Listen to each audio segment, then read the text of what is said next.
नमस्कार, आप देख रहे हैं IBC 24 पर सिटी लाइट और मैं हूं आपके साथ सृष्टि पांडे। मध्य प्रदेश में लव जिहाद का नए MP सेंटर की खबर बताते हैं। मध्य प्रदेश में लगातार लव जिहाद के मामले सामने आ रहे हैं, लेकिन एक जगह ऐसी है जहां पर 10 दिन के अंदर लव जिहाद के 4 मामले सामने आए। वो जगह है सागर। क्या है ये पूरा मामला, देखिए इस रिपोर्ट में।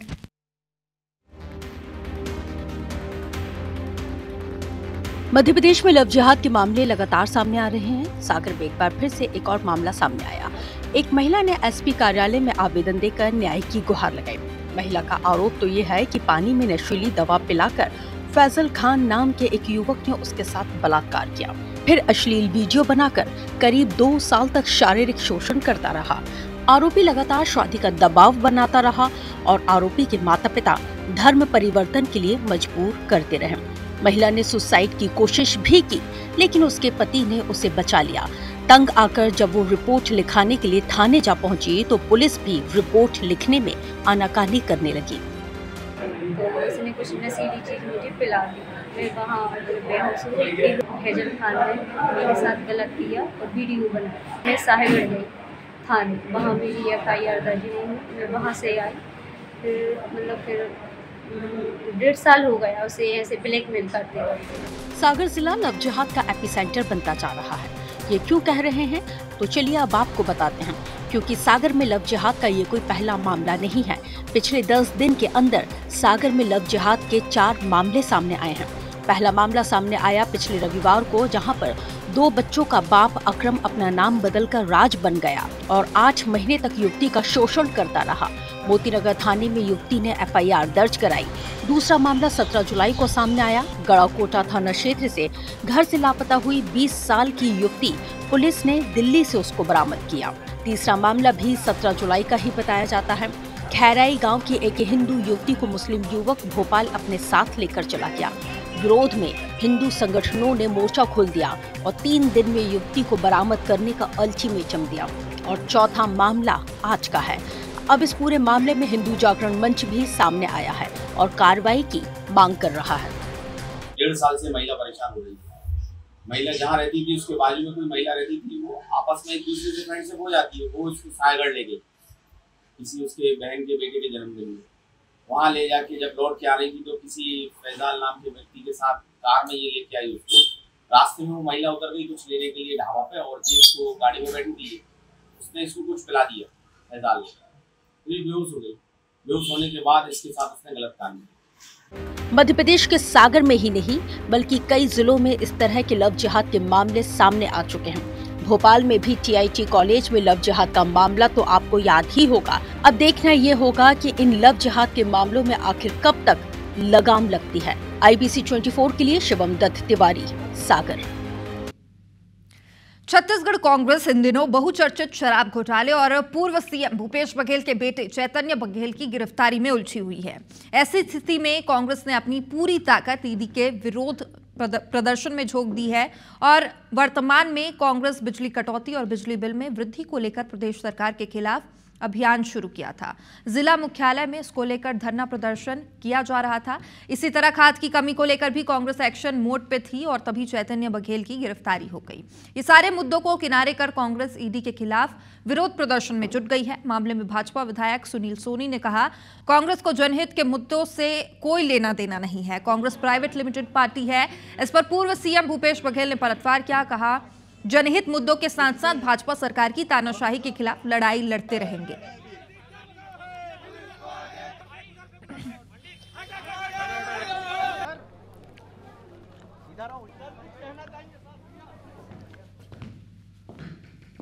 भूपेश बघेल जी के साथ साथ जो है, अगर मान लो राहुल गांधी के ऊपर में ईडी का है, प्रियंका के ऊपर में है, वाड्रा के ऊपर में है, तो सड़क पे आएंगे और नारेबाजी करेंगे, प्रदर्शन करेंगे। वैसे ही भूपेश बघेल जी के लड़के पे हुआ है तो अब सड़क पे आएंगे, पूरे प्रदेश में हल्ला करेंगे, आंदोलन करेंगे। जनता से इनका कभी सरोकार नहीं रहा। विपक्ष में है, विपक्ष की भूमिका निभाने में भी असमर्थ है। व्यक्तिगत नहीं, हम छत्तीसगढ़ के मुद्दे की लड़ाई लड़ रहे हैं। यहाँ के लॉ एस, यहाँ के कोल, यहाँ के मिनरल्स, यहाँ के जंगल, इसके लड़ाई हम लोग लड़ रहे हैं। और इस लड़ाई में लड़ रहे हैं, तो ये व्यक्ति एक एक करके चुन चुन के सबको दबाने की कोशिश कर रहे हैं। आज मेरे बेटे को पकड़ लिए, तो ये समझे कि भूपेश बघेल दब जाएगा। न मेरा बेटा दबने वाला है, न भूपेश बघेल दबने वाला है, बल्कि अब लड़ाई खंदक की हो गई। दिल्ली जा रहे हैं। श्योपुर जिले के मानपुर में त्रिवेणी संगम रामेश्वर धाम में भव्य कावड़ यात्रा शुरू हुई। यात्रा की अगुवाई मध्य प्रदेश सरकार के पूर्व वन मंत्री रामनिवास रावत ने की और इस दौरान करीब 5000 श्रद्धालुओं ने उत्साह के साथ इस यात्रा में शामिल हुए। लगभग 700 कावड़ लेकर श्रद्धालु निकले हैं, जो विभिन्न गांवों से गुजरते हुए विजयपुर क्षेत्र के प्राचीन छिमछिमा हनुमान मंदिर पहुंचेंगे। कावड़ यात्रा कुल 115 किलोमीटर लंबी है और इसका समापन 23 जुलाई को होगा। अंतिम दिन श्रद्धालु पवित्र जल से भगवान शिव का जलाभिषेक करेंगे। रामेश्वर धाम से छिमछिमा हनुमान जी तक वहाँ भोले बाबा का स्थान है, वहाँ तक यात्रा चलेगी। धार्मिक भावना बनी रहे, सनातन धर्म जिंदा रहे, माँ चंबल की कृपा बनी रहे और क्षेत्र में खुशहाली रहे, इस भावना के साथ ये यात्रा निकाली गई है। इंदौर पहुंचे पूर्व मंत्री सज्जन सिंह वर्मा का बड़ा बयान सामने आया। उन्होंने मुख्यमंत्री की विदेश यात्रा पर सवाल उठाए। उन्होंने कहा कि मुख्यमंत्री चाहे जहां भी जाए, लेकिन प्रदेश की स्थिति देखे। प्रदेश में 5 साल से 20,000 बेरोजगार बढ़ गए हैं और प्रदेश में सड़कों की हालत पर सज्जन सिंह ने कहा कि यदि भ्रष्टाचार रहित सड़कें बनेंगी तो न टूटेंगी और न ही उनमें गड्ढे होंगे। उन्होंने कैलाश विजयवर्गीय पर भी निशाना साधा।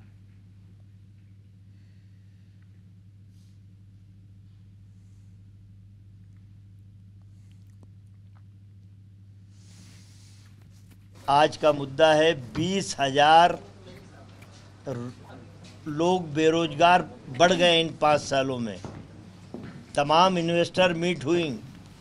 कल मुख्यमंत्री स्पेन में थे, पर तुम्हारे कदम जब से पड़े हैं 20,000 बेरोजगार बढ़े हैं। के बनेंगी, पुल पुलिया बनेंगे तो न टूटेंगे न गड्ढे होंगे। ये 90 डिग्री इन भोपाल, इंदौर ने उसको पीछे छोड़ दिया। बोले तुम एक 90 डिग्री बनाओगे, हम 2 बनाएंगे। अब कैलाश बाबू गए वहाँ इंदौर के ब्रिज को, जैसे कोई जादूगर आ गए हों। अरे जब बन रहा था, जब अंधे हो गए थे भैया।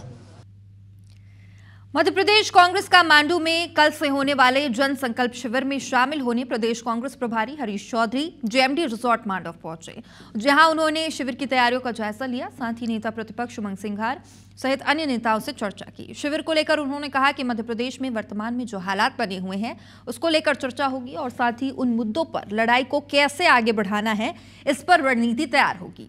मिशन 2028 भी कांग्रेस के लिए एक चरण है। उन्होंने कहा कि इस शिविर में बड़े स्तर पर चिंतन के बाद कांग्रेस एक नए जोश और नई रणनीति के साथ मैदान में उतरेगी। मिशन 2028 को लेकर कांग्रेस द्वारा नव संकल्प शिविर का आयोजन धार जिले के पर्यटन स्थल मांडू में किया जा रहा है।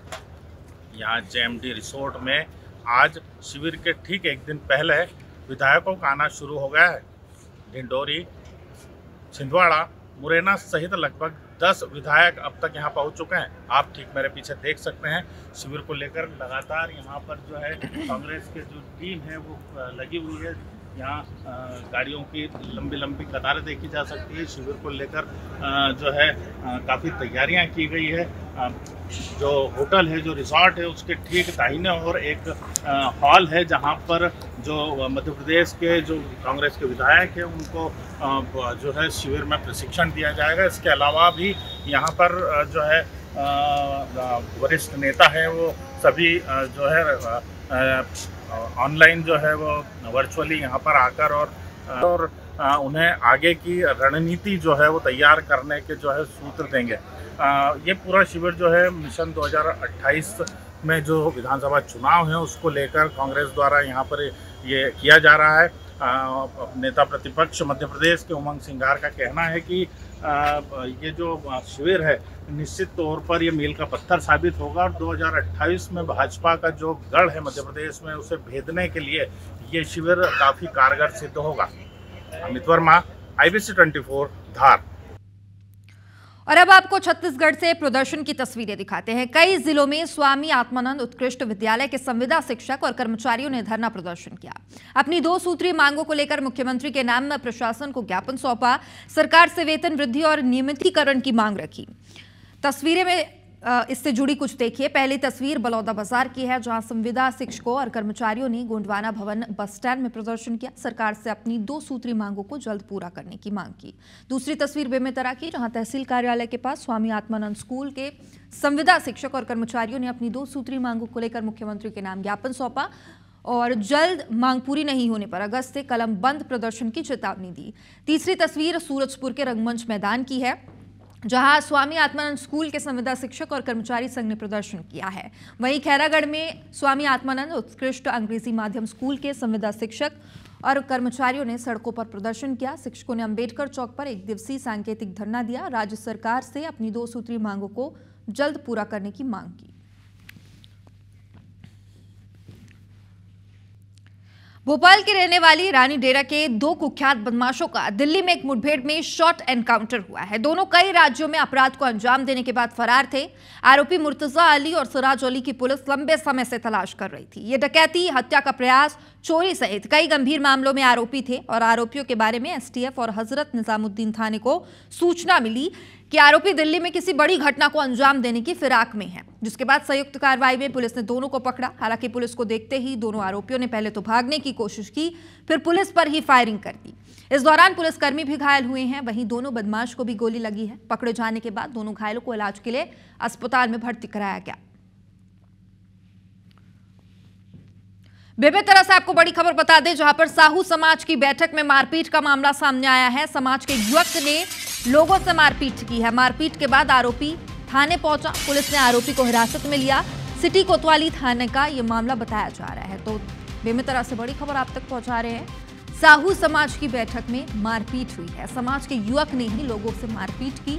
मारपीट के बाद आरोपी खुद थाने पहुंचा, पुलिस ने आरोपी को हिरासत में लिया। सिटी कोतवाली थाने का यह मामला है। रायपुर के ट्राइटन होटल में मीनोपॉज सोसाइटी की 6वीं एनुअल कॉन्फ्रेंस का आयोजन किया गया, जिसमें शहर के सभी वरिष्ठ महिला चिकित्सकों ने हिस्सा लिया। महिला के जीवन में मेनोपॉज के बाद के विषय को लेकर सलाह दी गई। वहां मौजूद एडवोकेट ने मरीजों को चिकित्सा अधिकार के बारे में भी जानकारी दी।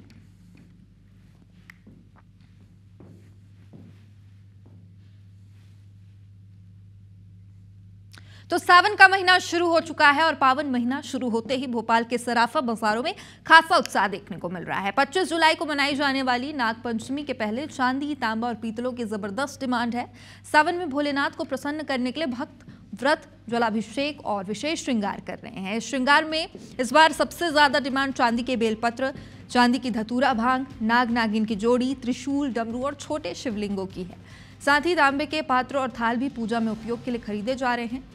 मान्यता है नागपंचमी के दिन नागदेव की पूजा करने से काल सर्प दोष शांत होता है और परिवार में सुख समृद्धि आती है। यही कारण है सराफा बाजार में चांदी और तांबों से बनी सामानों की बिक्री तेज हो रही है। चांदी की बेलपत्र, नाग देवता, और आने वाले समय में जो है नाग पंचमी भी आने वाली, तो नाग देवता की सेल बढ़ गई है। सावन सोमवार में बेलपत्र और जलेहरी की जो है बिक्री बढ़ चुकी है। घर घर में शिव जी पूज रहे हैं। हर सोमवार के दिन उनकी पूजा अभिषेक हो रहा है। बालोद में 20 जुलाई के दिन एक नया अध्याय जुड़ा। पर्यावरण संरक्षण के क्षेत्र में जिला प्रशासन की पहल और जिलेवासियों की सक्रिय सहभागिता से वृहद वृक्षारोपण कार्यक्रम संपन्न हुआ। जिले में एक पेड़ मां के नाम महाअभियान के तहत बड़े पैमाने पर वृक्षारोपण किया गया और इस अभियान के तहत कलेक्ट्रेट, 2 नगर पालिका, 6 नगर पंचायत और समस्त पंचायत क्षेत्रों में एक ही दिन में 1,74,200 पौधे लगाए गए। इस मौके पर पर्यावरण और सामाजिक क्षेत्र में कार्य करने वालों का डिप्टी सीएम के हाथों सम्मान भी किया गया। आयोजन में कांकेर लोकसभा क्षेत्र के सांसद भोजराज नाग, कलेक्टर और जिले के समस्त अधिकारी मौजूद रहे।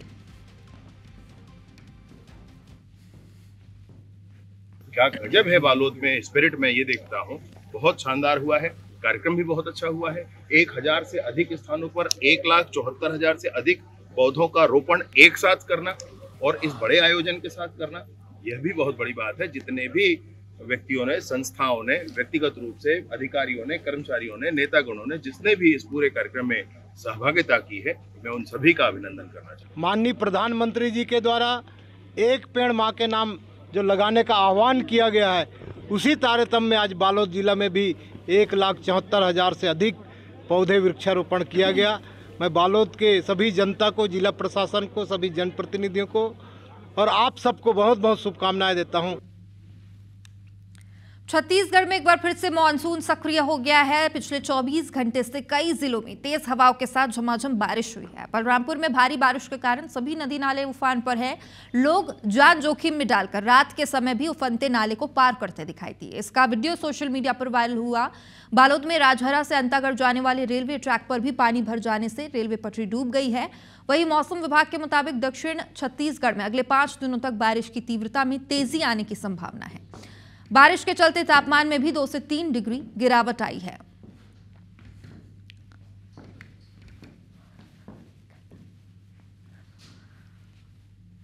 आने वाले 24 घंटों में अनेक स्थानों पर हल्के से मध्यम बारिश होने की संभावना है तथा 1-2 स्थानों पर भारी से अति भारी वर्षा और भारी वर्षा देखने को आपको मिलेगी। तो छत्तीसगढ़ में एक बार फिर से मॉनसून अपने तेवर दिखा रहा है। इसके चलते नदी नाले उफान पर हैं और जान जोखिम में डालकर लोग रात को भी नाला पार करते हुए दिखाई दिए हैं। पिछले 24 घंटों में कई जिलों में तेज हवाओं के साथ झमाझम बारिश भी हुई है। बारिश के कारण बलरामपुर के सभी नदी नाले उफान पर हैं। लोग जान को जोखिम में डाल के उफनते नाले को पार करते हुए दिखाई दिए। इसका वीडियो सोशल मीडिया पर वायरल हुआ।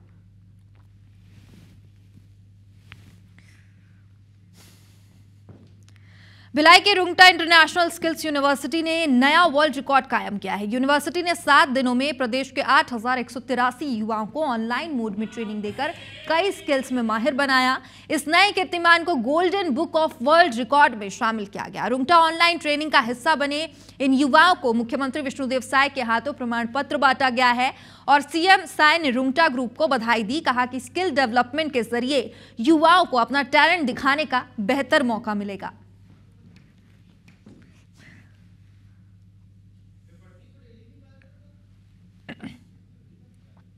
रुंगटा यूनिवर्सिटी में विश्व यूथ स्किल उत्सव का आयोजन किया गया था, जिसमें हम सभी लोग आमंत्रित थे। सबकी उपस्थिति में ये उत्सव संपन्न हुआ है और आज इस संस्थान ने, रुंगटा यूनिवर्सिटी ने क्षेत्र के 8,183 बच्चों का मतलब 1 सप्ताह का स्किलिंग कराया है। वाली अपने स्तर पे बड़े प्रसन्न थे इस बात को लेके कि ऑनलाइन में स्किल की इतनी बड़ी ट्रेनिंग बच्चों ने ली है। ये वाकई में उनके जीवन में बहुत कुछ फायदेमंद होगी और बहुत सारे गुण और स्किल वो सीखे। कई प्रकार की विधाएं थी, उसमें बताया गया, सिखाया गया कि आप कैसे करेंगे, क्या करेंगे, क्या जवाब देंगे। राजधानी रायपुर में रविवार को जगह जगह से कावड़ यात्रियों का जत्था देखने को मिला। गाजे बाजे के साथ धूमधाम से कावड़ यात्रा निकाली गई। यात्रा का जगह जगह स्वागत किया गया और कावड़िए बम बम भोले के जयकारे और भक्ति गीतों में झूमते नजर आए। शहर के प्राचीन महादेव घाट मंदिर में सेवा समिति ने कावड़ियों का धूमधाम से स्वागत किया। सुबह से लेकर रात तक भंडारे की व्यवस्था की गई और साथ ही दूर दराज से आए कावड़ियों के लिए रात्रि विश्राम की व्यवस्था भी की गई। शहर के कोने कोने से आए कावड़ियों ने जल से भगवान शिव का जलाभिषेक किया और पूजा अर्चना की। आज पुरानी बस्ती अग्रवाल सभा के द्वारा कांवड़ यात्रा निकाली गई, जो बुढ़ेश्वर मंदिर बूढ़ापारा से भजनों का गुणगान करते हुए बाबा भोलेनाथ के जयकार करते हुए महादेव घाट पहुंची। महादेव घाट में बाबा हटकेश्वर नाथ को जल अर्पित की। जल अर्पण करने के बाद, पूजा पाठ करने के बाद बोल बम सेवा समिति ने उनके लिए स्वादिष्ट नाश्ते की व्यवस्था की है, जो अनवरत अभी दिन भर चलते रहेगा। जय भोलेनाथ। महादेव घाट की बहुत महिमा है और हम लोग लाखी नगर में रहते हैं और हम लोग 25 साल से आ रहे हैं। जो मांगोगे बाबा यहाँ पूरा करता है और आज कांवड़िया का दिन था, हम लोग कांवड़ उठा के आए। खरगोन में सावन के पवित्र माह में हजारों श्रद्धालुओं ने भोले शंभू और भोलेनाथ के जयकारों के साथ 84 शिवलिंग दर्शन की पैदल यात्रा निकाली। करीब 12 से 13 किलोमीटर की पैदल यात्रा में बड़ी संख्या में शिवभक्त और महिला श्रद्धालु शामिल हुए। इस दौरान महिलाएं भजन कीर्तन कर रही थी और वहीं पुरुष श्रद्धालु भोलेनाथ के जयकारे लगा रहे थे। निमाड़ अंचल सहित देश प्रदेश में खूब सुख शांति समृद्धि और अच्छी बारिश की कामना को लेकर ये यात्रा निकाली गई। सावन के माह में क्षत्रिय संगरवंशी माली समाज ने विशाल कांवड़ यात्रा निकाली। इस कांवड़ यात्रा में श्रद्धालुओं में खासा उत्साह दिखने को मिला और कांवड़ यात्रा के दौरान महिला पुरुषों के साथ बड़ी संख्या में बच्चे भी अपने हाथों में कांवड़ थामे दिखाई दिए।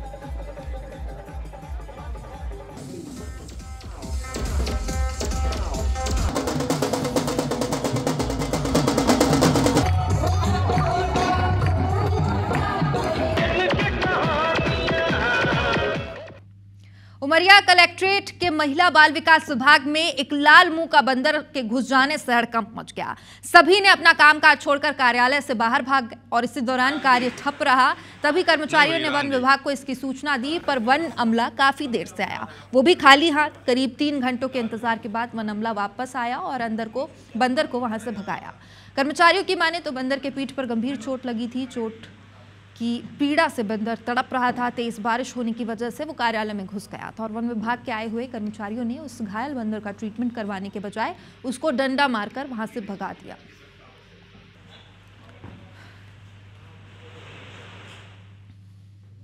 और इसी के साथ सैटेलाइट में इतना ही। देश प्रदेश की तमाम बड़ी और अहम खबरों के लिए आप देखते रहिए IBC 24। नमस्कार।